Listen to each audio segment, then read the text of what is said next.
오늘 본문 말씀을 보면 예수님께서 가버나움에 들어가십니다. 이 당시에 예수님을 만날 기회란 건 많지 않죠. 이때 이 기회를 붙잡아 백부장이 예수님을 찾아갑니다. 찾아가서 주여, 내 하인이 지금 중풍병으로 누워서 몹시 괴로워합니다. 부탁을 해요. 그 당시 의학 기술로는요, 이런 중풍병을 고치기가 힘들죠. 이 시대 배경 속에 유대인들은요, 이 시대의 당시 배경은요, 유대인들은 나병 환자가 낫는 것이 죽은 사람을 살리는 것보다 더 어렵다, 불가능하다고 판단하고 생각하는 시대입니다. 그냥 말 그대로 절대 불가능한 상황 속에 있는 거예요. 낫는 것 자체가 그 시대에는 불가능한 거예요. 그때에 예수님께 찾아가서 부탁을 하니 예수님이 고쳐주시겠다고 합니다. 근데 예수님께서 7절에 보면 내가 가서 고쳐주겠다 이렇게 말씀하시는데 방금 이 본문 말씀을 다 읽어보셨듯이 백부장의 놀라운 대답이 나옵니다. 대답하여 이르되 주여, 내 집에 들어오심을 나는 감당 못하겠사오니 다만 말씀으로만 하옵소서. 그러면 내 하인이 낫겠습니다. 나도 남의 수하에 있는 사람이고 내 아래 군사가 있으니 이 사람에게 명령만 하면 된다. 그러니까 예수님께서 말씀만 하옵소서.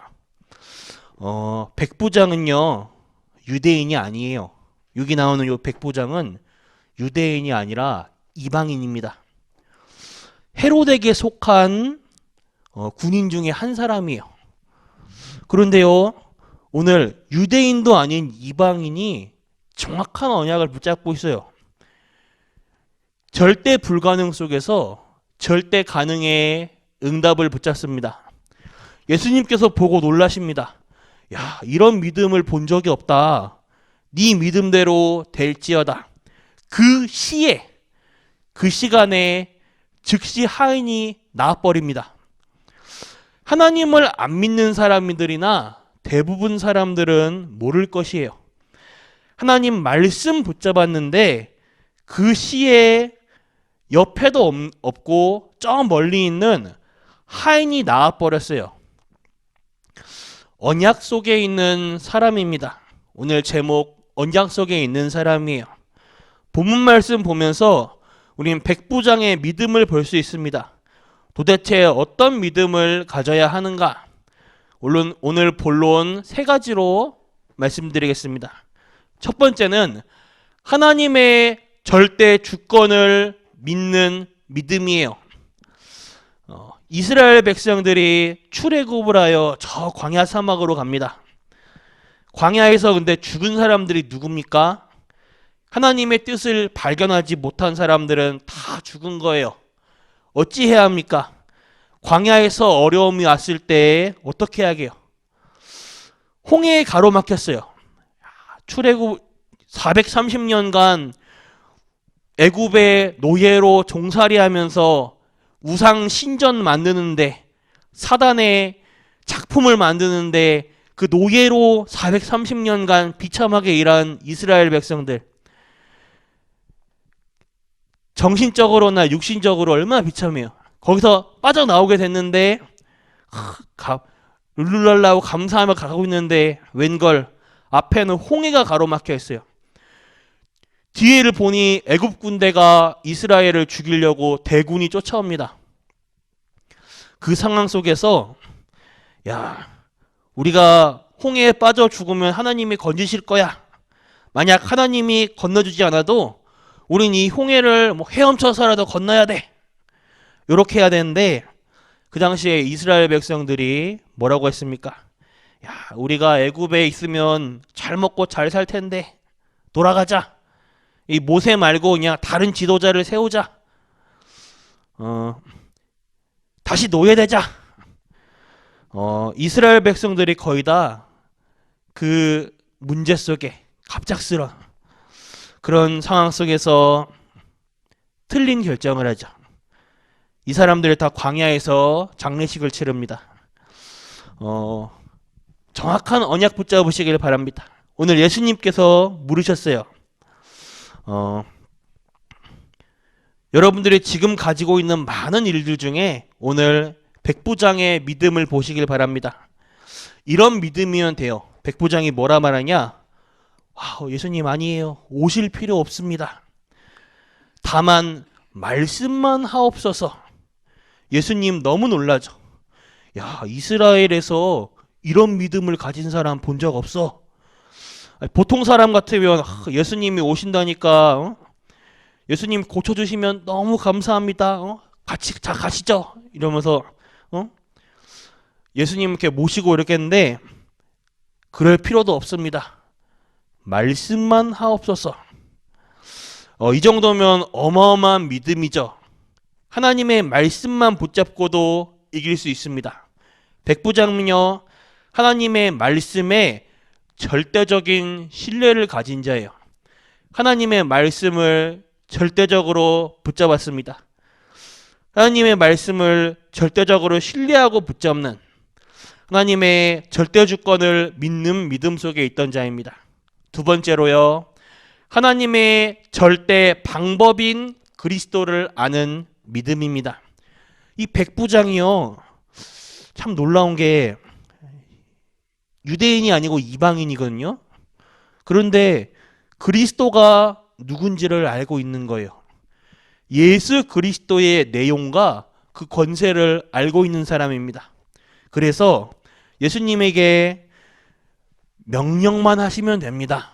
예수님 그 즉시 말씀만 하셔도 됩니다. 이 믿음을 가진 것입니다.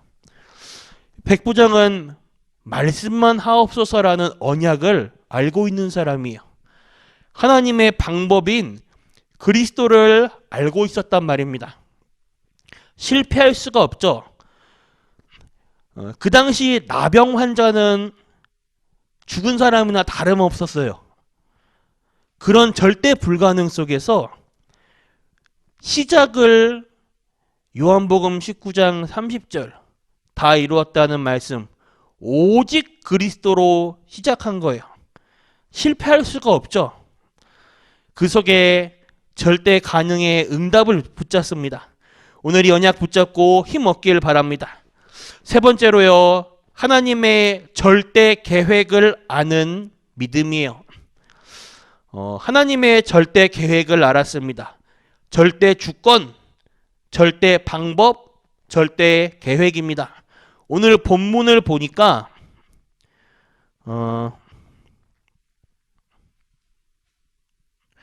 그 시에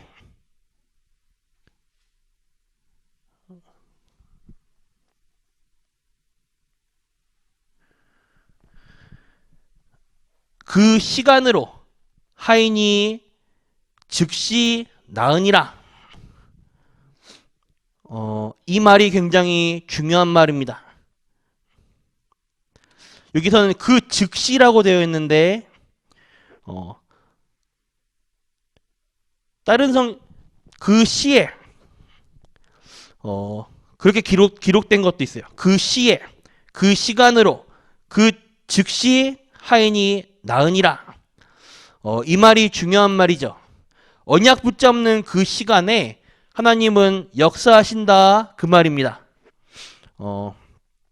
시편 103편 20절과 22절에 다윗이 고백합니다. 하나님의 절대 계획을 발견하는 기도하는 시간에 어떤 일이 일어나냐? 대부분 기독교인들이 안 믿어요. 그러니까 문제가 되는 것입니다. 하나님의 뜻을 발견한 절대 계획 속에 있으면 하나님이 하늘 군대를 이 시간에 보내신다고 기록되어 있습니다. 오늘 결론입니다. 언약의 대열에 서시길 바랍니다. 민수기서 14장 1절과 10절을 보면 이스라엘의 민족이 광야를 통과할 때 일어난 일이죠. 정탐꾼, 가장 믿음이 좋다는 사람 12명을 뽑아서 보냈더니 대부분 사람 10명은 도저히 들어갈 수 없는 땅이다. 이런데 나머지 2명인 여호수아와 갈렙이 아니다. 들어갈 수 있다. 그렇게 말한 것입니다. 이 둘은 정확한 언약을 본 것이에요. 언약의 대열에 서야 합니다. 만약 12명 중에 10명이 아닌 12명 전부가 들어가지 못한다고 했었어도 하나님의 언약에는 변함이 없습니다. 들어가는 거예요. 우리의 고백이 중요합니다. 사람은 영적 존재라 입술에 열매를 맺죠. 그대로 되어집니다. 그렇다면 우리가 진짜로 어떤 믿음을 가지고 있어야 되냐? 우리 후대들에게 어떤 믿음을 남겨야 할 것인가? 오늘 언약 붙잡고 큰 힘 얻길 바랍니다. 오늘 하루 정확한 언약 붙잡고 누리시게 되기를 바라겠습니다. 기도하겠습니다. 하나님 감사합니다. 절대 주권 보게 하여 주옵소서. 우리는 세상 살려야 되겠는데 하나님의 절대 방법 보게 해 주옵소서. 이제 위기에 빠진 230개의 나라 살려야 되는데 하나님의 절대 계획 보게 해 주옵소서. 그래서 참된 힘을 얻는 기회 되길 기도합니다. 오늘 하나님 주시는 힘을 회복하게 하여 주옵소서. 오늘 하루 우리 번성교회 전 성도님들이 오직 복음의 능력 회복하게 하여 주옵소서. 하나님의 절대 주권, 절대 방법, 절대 계획을 본 자들 되게 하여 주옵소서. 살아계신 주 예수 그리스도의 이름으로 기도드렸습니다. 아멘. 주기도문을 마치겠습니다. 하늘에 계신 우리 아버지여, 이름이 거룩히 여김을 받으시오며 나라가 임하옵시며 뜻이 하늘에서 이루어지것 같이 땅에서도 이루어지이다. 오늘날 우리에게 일용할 양식을 주옵시고 우리가 우리에게 죄 지은 자를 사하여 준 것 같이 우리 죄를 사하여 주시옵고 우리를 시험에 들게 하지 마옵시며 다만 악에서 구하옵소서. 대개 나라와 권세와 영광이 아버지께 영원히 있사옵나이다. 아멘.